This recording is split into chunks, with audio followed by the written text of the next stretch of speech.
I never got to the point of even like thinking like I'm gonna make a song. So I like to say I've never rapped, but you know, anybody who watches my live streams knows that I will rap, and I say some funny ass shit when I rap. One that just pops into my head is I was like joke around freestyle with my friends, and I just said, I feel like Rachel Dolezal with the 40 cal.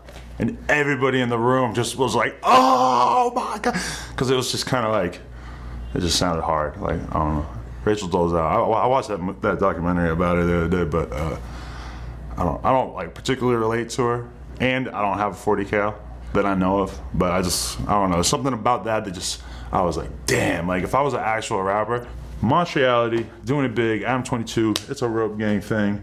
We got glass tips and all that. Let's go.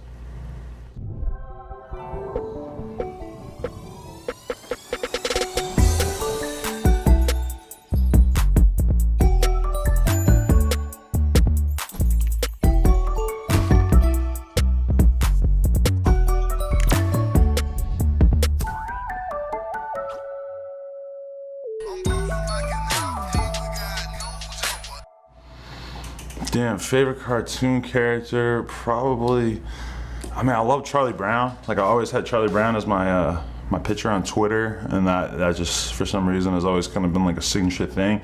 I've always been a huge Simpsons fan. I love Homer, Bart, Lisa. I got Lisa on the side of my head now. Charlie Brown I always liked because he was just sort of like a born loser. So it's like when you are reading like comic book stories, I feel like there's a lot of things that, you know, you can't relate to Superman because Superman's problems aren't really the kind of problems that you're going through. With Charlie Brown, I felt like he was always just taking L's, and you know, I like that. Like I like the story of somebody who things don't go so well for him, and he has to figure out where he's going from there, and that kind of, I think, was a big part of what made him appeal to me. On a more current level, I'm a big BoJack Horseman fan, and also, you know, I got into Pokemon Go about 2 years ago, so I never really knew anything about the Pokemon franchise until then, but I've become a big fan of like Squirtle and Charmander, a lot of different ones out there. Pokemon I'm proud of. Well, probably the shiny Tyranitar. That means a little something to me because I actually went out on Community Day and like caught myself one, so that was pretty exciting. I remember I used to, well, I mean, that's kind of problem with Pokemon Go is that there'll be things that are super rare, you're so hyped to get it. Like I got this Licky Tongue, like, which is like almost the end of my Pokedex when we were still in Generation 1, and I was so happy because it just was so random that I got it. But then now you can just get it, like whatever. I was the biggest video game nerd ever, and if you look at what I was doing with myself when I was in elementary school, it's like 100% just spells out what was gonna happen with No Jumper, because I love video games. So I came up with a scam where I would basically fill out these tickets, like these little cardboard things that came in the magazines, and I would send it in and get like a free issue with my subscription, but then I'd cancel the subscription, so I never actually got billed. So for probably 5 years I had like a subscription to like every video game magazine, and I just got obsessed with it. I would just sit there, I'd read them every day, I would rent these games, and then I would play them, and then I would, you know, work on my own reviews to try to update my reviews based on what I read in the video game magazines. I'd be like, oh, that's a good point, I want to say this. So I was kind of copying, but at the same time, I was just like really genuinely into this. And I remember one day I just deleted every single thing I had ever written off my mom's computer by accident. I was a huge Tony Hawk 2 fan, or just Tony Hawk in general. I played Final Fantasy 7 a lot for some reason. I played Mortal Kombat when I was in like 2nd grade. Street Fighter 2, obviously. It's crazy because Final Fantasy 7, there's not a lot of RPGs that I've played like as a kid and stuff. Besides, I played Zelda a lot, but I was never really into the whole Final Fantasy franchise besides 7. Somehow I got into 7 and I played it till the fucking wheels fell off. Like I was playing it for so long, and I still think about it sometimes. But, oh man, Cloud, yeah, I don't know. The storyline is like, if I read it right now, I'd probably like remember it pretty well. I remember that there was an element of the game where you would have these birds that you would have to like breed, the chocobos. That's what it was, right? I remember like that being like, I think I remember realizing that that was like the last thing I had to do in the game, is like breed all these birds, and I just was like, nah, I'm just gonna let it go. I don't know, when you look at Peep and you look at X, like look at them two side by side and just tell me that those aren't two of the most like iconic visionaries of our time. Like I mean, when I look at them, I just see pure, they were just stars. They were like they were the people that could change the conversation, who could change the dialogue, who could you know, advance our culture in some way, whether they were trying to or not, in terms of just the conversation that took place around them, the art that they brought out into the world. And I mean, it breaks my heart that they both went out. They both went out in very different ways, but I mean, I know how I felt about Kurt Cobain as a kid, Tupac as a kid, and people still talk about it. You still will get on TMZ if you say something negative about Tupac, you know? And like, X and Peep are like those kind of people. Those are our figures of our generation at that time. These days it's very hard to find anybody who becomes so big that they're able to have the kind of impact that Peep or X did. But X's impact is just like Tupac's impact, just in the sense of like, I know how much Tupac meant when he passed, because I was a little fucking 12, 13-year-old kid crying my eyes out in school, just, you know, kids making fun of me for the fact that I was that affected by it. And like, when I look at X, I don't see the difference. I mean, there could be a difference in terms of just sheer size, because like, you know, superstar rappers at that time were bigger. Pac was around longer. He was older. He's like at least like 5 years older than X. To me, I don't know. I'm so up close that I don't understand how anybody could question when I say that X will be this generation's Tupac. Because all right, like who else? Like who else is gonna do that? Like who else could die right now that would have a bigger impact than X in terms of like young dudes? I think, you know, X, whatever message he was trying to spread, like at the time that he passed, I feel like him passing in that moment might deliver that message better than anything that he could have done himself on Earth. Like, I feel like, you know, I mean, if you look back to his No Jumper interview, and like he's telling these stories about violence and stuff, and he's sort of unrepentant. And then if you look at the way he was communicating with the world towards the time when he passed, I mean, he had become a completely different person. That's one thing that I really hate about the whole dialogue about him, is that it gets wrapped up and twisted into this incredibly simple thing where people just want to say, oh, he was a monster, he was an abuser, whatever. I mean, I was reading a fucking article this morning about John Lennon, and I'm just thinking, like, you know, there's all these like documented cases of him being violent towards his children, towards women in his life and stuff. But somehow we're able to talk about the Beatles without having to, you know, talk about whatever he did with his life at times. And like with X, it's hard for me to see that he doesn't get that same consideration. That's part of the problem with rap being so big, is that there's all these like outsiders who just don't really understand the culture and just have opinions about him, even though they have opinions about the behavior that they read about. But they also don't have to worry about the impact of his music, because these people are not actual rap fans and they don't actually give a fuck about what he contributed, and they don't understand.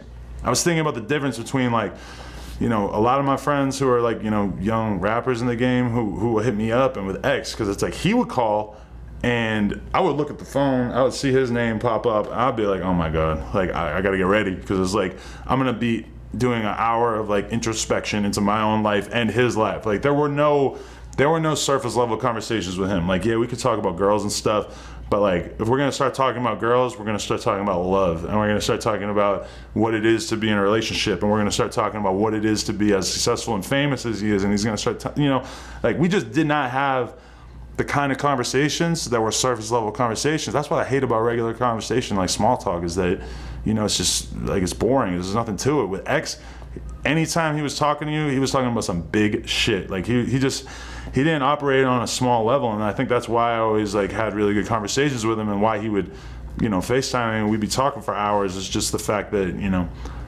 he didn't think about small shit. He didn't think on small terms. Like he was motivated by a bigger vision. I mean, when I get called a vulture, it's like, I don't know what else I could be doing to prove that I'm just trying to help, trying to make a good contribution to the culture and everything. And of course, you know, I've benefited, I've made money along the way and stuff, and obviously I'm just trying to make the money that I can while I can. But, you know, I don't really take it serious when I see people saying the culture vulture thing. You know, anybody who knows me, like when you actually look at like the game, it's like the rappers know that I'm working from the right place. Like, you know, I very, very rarely see any rappers say anything about me. You know, the media is where that kind of shit comes from, because there's a lot of people in the media who, like, you know, can you imagine if you like worked at Complex and you're over here just like killing yourself trying to make 30 grand a year, and like meanwhile this dickhead with fucking tattoos on his face just comes out and makes a platform that's like way more influential and bigger than your fucking boss that you just went to school for 7 years so you could get this stupid job. Hey, I feel you. Life is hard. But you know, I don't know. I don't really take it that serious, because mostly I just see a bunch of bullshit, social justice warrior trash, and just a bunch of fucking jealous fucks. So, You know, if you're hating on me, it's all good, because your opinion doesn't matter as much as you think it is. Man, see, like I think it was about 2 years ago, I did acid, and I made a YouTube video about it that got like 2 million views, and that was a powerful experience that really made me want to like change my life. Oh, sorry. You know, it just like really made me like rethink everything about my life. I like moved out of the house I was living in. I like got a girlfriend and started going like a million times harder with my content. And yeah, I mean, you know, I thought that was a good experience. Like I haven't felt the need to do mushrooms or acid or anything since then. I'm open to it. I want to try DMT. Just gotta hear people talk about it a lot and stuff, and it just seems pretty fun. I don't know though. Sometimes I feel like with acid or mushrooms, psychedelics, that you're kind of like, it's for the times in your life where you feel lost, where you're trying to figure out what you want to do with yourself. I've definitely like seen the potential of what I could potentially do with myself through drugs, and I feel like sometimes there are people out there that just sort of need to have their perception of what's possible ripped open. And actually, man, you're making me want to do DMT right now when you say that. Maybe I'll put some on this next blunt. Well, there's a really great book called Mastery by Robert Greene that is usually the one that I recommend to like young kids who are just trying to like read something that might help them figure out what they want to do with their life. I just finished Tiger Woods. He got a new book out that they wrote about him that's like unbelievably well researched. And then right now I'm reading this book about Pimp C that Julia Beverly wrote. And yeah, I just like reading books about anybody like current or in history that I feel like I can learn something from, or I can kind of like seize upon some of the energy that they have. Yeah, because if you think about social media, Instagram, Twitter, you're like going through that feed of just seeing those likes over and over, and like, you know, I'm reading my YouTube comments, they're all about me, they're all talking shit about whatever, good or bad. It makes you feel like you're the center of the universe. And like, you know, if you could spend even like, you know, 5-10 hours reading a book that's about, you know, somebody else's life that is possibly already dead, or that accomplished something way bigger than what you have accomplished, I feel like that's like the ultimate thing that could kind of get you off of that treadmill of just attention coming in on yourself. It's like, just get out of your own head and pay attention to something that has nothing to do with you for a while. And I feel like there's good things that come from that. Most romantic thing I've ever done for Lena, probably when I took her to Wyoming for Kanye's album release party on one day notice on her birthday. No, that wasn't very sweet, but that, I mean, she did love it once we got there, but that was kind of like a hectic decision to be like, yo, I got this whole thing planned for your birthday, but actually we're going to Wyoming to stay in a log cabin instead. She's a trooper. She was all about it, and when she got into that fresh air, she loved it. The sweetest thing has just got to be like her relationship with my parents, because it's just the most adorable thing ever, and she kind of had a little bit messier of a upbringing than me, so like, you know, just to see her like really just have such a ridiculously strong bond with my sister and my parents and stuff is kind of, that's a part of our relationship that I really appreciate. Also, I just like buy her handbags and stuff, so, you know, there's that. What is love? Love is when you just care about somebody else, you know, as much or close to as much as you care about yourself. Like, you know, if my girl called me right now and told me that, you know, somebody walked up on her and hit her or something, you know, it's like I'm gonna be much more upset than if somebody walked up and punched me in the face. So there you go, that's love. Fetishes, I feel so boring sometimes when I hear about the weird shit people are doing, or like, you know, we hang out with a lot of porn star girls, and like they'll be talking about shit that they do that is just so fucking out there, and I'm like, damn, like I like, you know, having anal sex with girls, I like threesomes and shit, but I don't know, one thing, oh yeah, I've always thought it was weird that I think I find girls more attractive like partially clothed than naked. Like one time I was fucking my girlfriend, she just had her jeans sort of like pulled down to like right below her ass, and I was just thinking like, this is so much harder to me than if she was fully naked. Like, just something about like the being partially clothed thing, partially disrobed. I don't know, there's just something about that. But I don't know, I'm still trying to figure it out. I don't have a pee thing. I hear a lot of people talk about that, like getting pee in their mouth and stuff. That's just, actually, honestly, the longer I'm in the relationship, the more I'm like, damn, a lot of the stuff I thought was normal before seems kind of gross now. Like when I like used to like just meet girls at shows and like, you know, go out and like dance with them for hours, like doing drugs and stuff, and then just like take them home and like eat their ass out. And I'm like, man, that's gross. There's a lot of sweat involved there. I'm glad I don't have to like put my mouth in any like unknown places now. But yeah.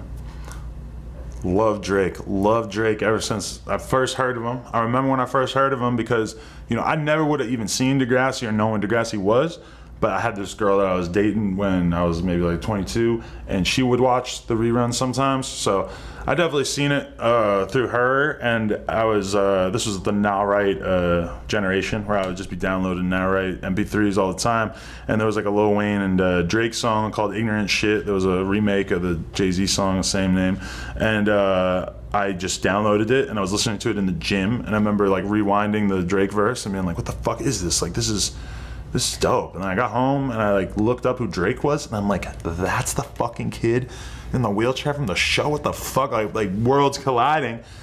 But you know, like, I mean, and in that moment, I never could have expected like what the past 10 years have been like. I made a video on Instagram where I was just basically saying that, you know, talking about all the things I'd seen happen to my friends, like new rappers over the past year.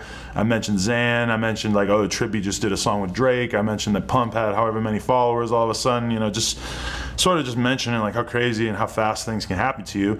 And I already followed Drake, and I had actually hit him up like a couple weeks before that randomly and just said like, yo, much respect, praying hands emoji, that kind of thing. And then as soon as that video went up and like Worldstar reposted it, he just followed me back and just like hit me up and was just like, yo, like, appreciate it. And he did say that he was interested in doing a No Jumper interview. So, I mean, shit, anything could happen. That would be insane.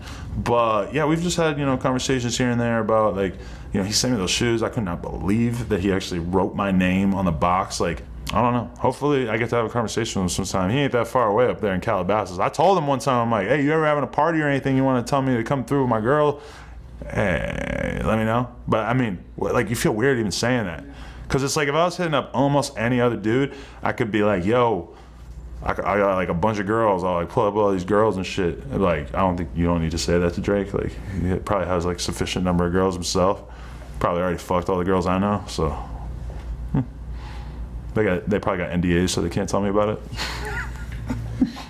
Yeah, I can't even imagine, because I can imagine what it would look like just to imagine that shot of like Drake and me, and it's just weird to imagine because you've seen so many other people sit here, and it would just be weird to see the sixth god there. But you know, hey, anything's possible. You know, it's like if I were to get a conversation with somebody like Drake or Kanye or whatever, I mean, hey. That's like the rainbow at the end. No, that's the pot of gold at the end of the rainbow, maybe, but I'm gonna still be back at the beginning of the rainbow, like doing interviews with guys with like 10,000 followers, so, you know. My message to the youth is just, it's cool to be smart, to care about yourself, to care about your life, you know, get out there and just try to do something in your life, you know, just try to figure out what you want to contribute to the world, what the difference you want to make in the world is. And, you know, it's not cool to just be bullshitting your way through life, like just sitting around smoking weed and just doing nothing. Like, I want kids to be excited about their lives and like what they have going on and the potential they have, you know. And it's like, I feel bad a lot of times because I see kids out there that the message that they take from this music is one of nihilism, like, hey, let's fucking take Xans and sit around and drink lean, smoke blunts and just not do anything. And that shit ain't cool. I just want to throw that out there. Man, depression, like, I mean, I've been there. I've had the days where I could barely get out of bed and stuff too, but I don't know, even in the worst times of my life, like, I still have always kind of found a way to like rip myself out of bed, get dressed, go out there, put on a face and just do your thing. Like, I would just encourage kids out there, like, active depression is a lot better than like by yourself depression. Like, I could say within the last year, there was a moment in my life where I felt so bummed, so sad, so just pissed off. I could barely like bring myself to get out of bed, but I actually like forced myself to get out of bed every day, go to the gym, work out, get my fucking heart rate up, go in the house, shave your face. You got to just treat your body like you respect yourself. You know, you got to actually like get ready for the day. Like, if you're just gonna like wake up and like keep laying around in bed, that's one of the most important things I learned. You wake up, you get the fuck out of bed, because if you even spend like 5-10 minutes extra just hanging out there, it's not good. The only thing that's ever worked for me is just to keep fighting. The only thing, I feel like if I stopped progressing with No Jumper or progressing in my own career, then I would be depressed. Like, that is what would make me more depressed than anything. So I've always just been, if people look at what I've accomplished and stuff and they're like, how did you get there? It's like, oh, I was fighting against feeling empty and sad, because that's how I feel if I wasn't like aggressively working on something every day. So I would pray that kids out there are able to get something even sort of close to that. Just find something you're passionate about and just chase it as hard as you can. Montreality show.